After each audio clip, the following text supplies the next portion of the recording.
Hello, welcome to another video. This week we are going to do something a little bit different. I'm going to talk through how I plan for shoots, how I prepare for shoots, how we exchange ideas with the client, and the little bit of pre-work that goes into making hopefully a successful shoot. So there's three ways normally I like to prepare for a shoot. One is collaborating with the client and getting an idea from them of what they're expecting and what they want, especially when it comes to studio. I do like to think I come up with, good ideas and everything, but I like to know what the client wants. It's very important to get their perspective, and it's them that, they're in front of the camera at the end of the day. So I want to make sure they're comfortable and they have the idea of how they want to be represented in the final shoot, or especially in the final, edit of the photos that come out.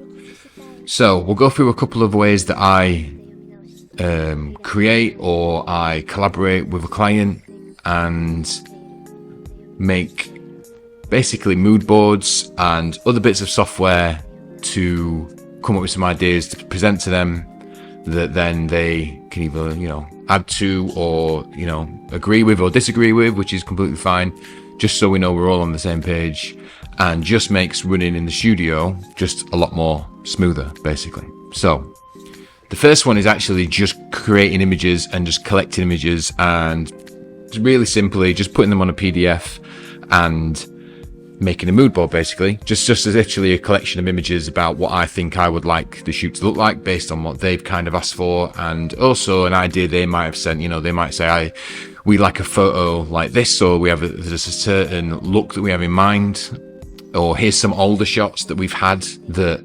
we were happy with at the time, but we just sort of maybe want to progress a little bit and do something a bit more different. So here's the first one, which is a mood board that I sent to Matilda Shakes, who we did the slow shutter picture with last time.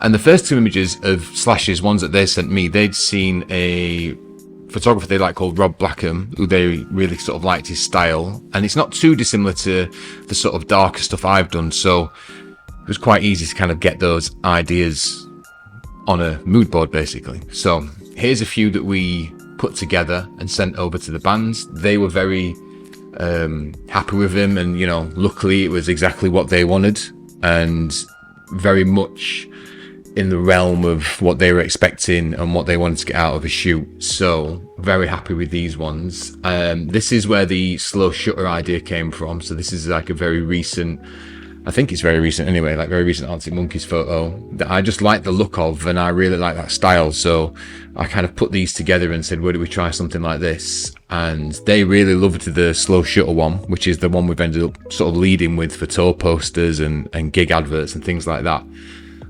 But I'd never done that before. I've never done slow shutter stuff in a studio or anywhere, a little bit out on location, just to get people blurred walking past something or things like that, but never in the studio. So I practiced first with myself, which I do tend to do a lot. If I have an idea for a shoot, I'll do a self-portrait almost of what I think I would like to get out of it and what I want it to look like.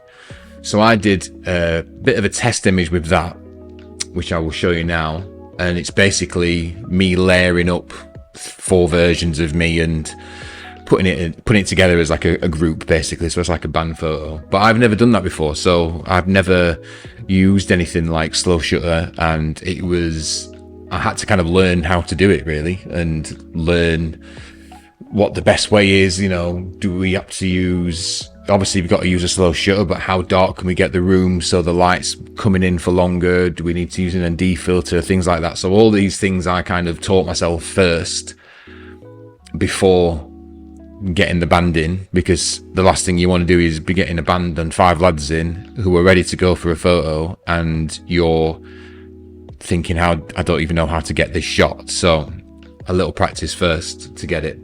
So that was the one that we kind of led with. Some of them on mood boards you won't always go with. We didn't really use anything like this, and we didn't really go for anything like this, but these lot of images we did, and we did create something for their sort of Twitter bio or Twitter header that they can use that's a little bit like this. We did do something like this, like a hard light, but we just decided to keep it in colour. So I just think it worked better. I just think the skin tones look better, and it just separated everything else. Most of the stuff we were doing was black and white. We did a colour version of this one as well as a black and white version, but I think just a colour version of a hard light shot I really like, and I've done that before. There's a shot I did with Hannah, it was with like hard light, and it was in colour, and it just made everything pop. You know, it makes the eyes pop out really well, so I went for that one.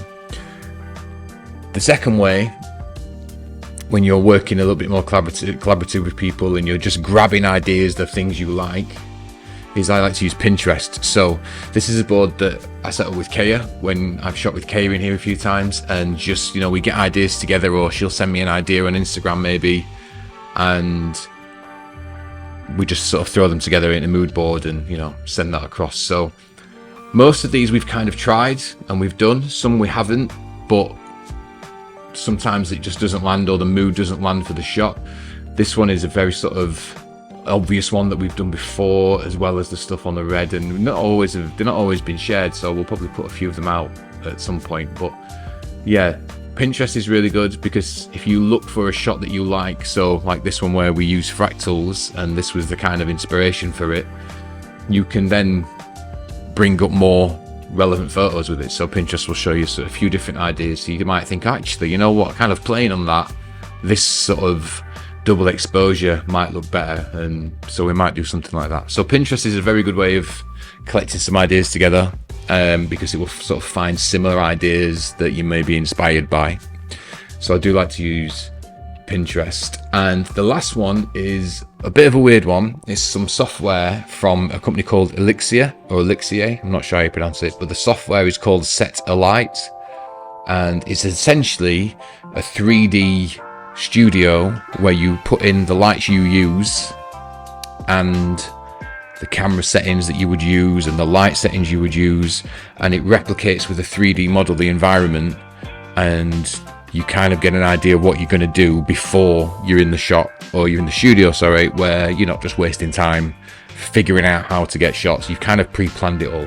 So this is a bit of software called Satellite. It's not cheap. It was about £185, I think, but definitely worth it. Definitely saved time for me and helped plan things out, and really, you know, get some ideas down to send to somebody to get their approval, or, you know, see what they're thinking, see if we're on the same lines. So this is sort of a fairly accurate representation of the studio. It's not a very big space, you know, sort of floor space wise, but it is quite tall, hence why it's quite high in here. So you can kind of set your lights up. This is a very similar sized umbrella that I use. This one just doesn't have diffusion in the bottom, so you kind of have to take that into account. And we just sort of set this up based on the shot we'd seen that we liked, that we wanted to try and replicate. You can then create your model, choose what they look like, choose their posing, choose the face, you know, choose the styling, all that kind of thing, the hair color, what they wear. It's a bit limited in some of it, but to get a rough idea, you can sort of tweak things a little bit, so it's pretty good. You can also pose your model either sat down, standing up, or laying down, but this was a shot where it was like a very moody sort of headshot that we were going for. You can then dial in your camera settings. So this is what I tend to shoot at, you know, maybe we would bring that down to an ISO 100 instead of ISO 125, because that's what I kind of like to shoot like that. You can choose your white balance and all that kind of thing. You can then obviously move your camera around, and then the focus will kind of try and grab on the person. You can choose your lens. So this was always going to be an 85mm lens, so you can just put an 85mm prime lens on this camera. And then obviously chose a black backdrop, because that was the shot we wanted. We had a black backdrop that we wanted to use. So this was just planning that shot out and just figuring out, is the light going to go in the right place? Is this kind of where I want it to be? You know, all that kind of thing. It's a good bit of kit. It's a good software to use. There's lots of different lights. There's lots of props. I will probably do a full video on this one day about how I use it and whether I think it saves me time or it helps me create or things like that. So once you've got your shot set up, you can change, you know, your lighting exposure and things like that. So we tend to shoot with that big umbrella around sort of 1/8 basically, or 1/8, however you want to say it. Kind of get your model looking a little like the model you're going to be working with, which always helps. And then you literally just hit enter and it kind of takes a photograph, and then you render the shot.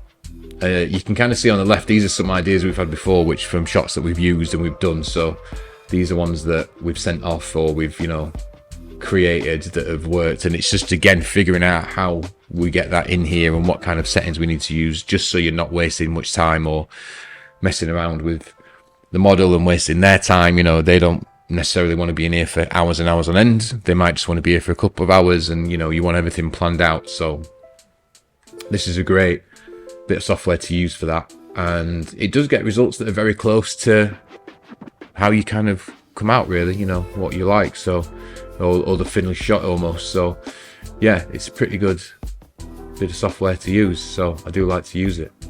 So that's it. It's really simple. It's very, you know, quick and easy on how to collaborate with your client and come up with ideas and just put them together. And it's not the most technical way of doing things, you know, literally putting photos on a Keynote slide and sending a PDF over to people. But it's always important to get some ideas flowing before you get in here, because, you know, studio time for some people is a luxury. A lot of places can be quite expensive, and you're paying, you know, by hour, and you don't want to be wasting 2 or 3 hours not doing anything because your photographer or your stylist or your makeup artist or whoever it is still scratching their head wondering how to get a shot or how to get a look right, or doesn't really know creatively what I want to do. So that's why I use Satellite and Pinterest and MoodBoards that are just sort of simple PDFs, really. Thanks for watching. Thanks for subscribing, everybody who does. Thanks for the wonderful feedback that I still get from these videos. It is very humbling, and I'm very, very grateful that people like to watch and tune in and, you know, say lovely things about settings and camera settings, or comment on cameras that I've used, or a shot in general, about how a certain shot has been captured. So yeah, thanks for watching. We'll see you in the next one. That's it.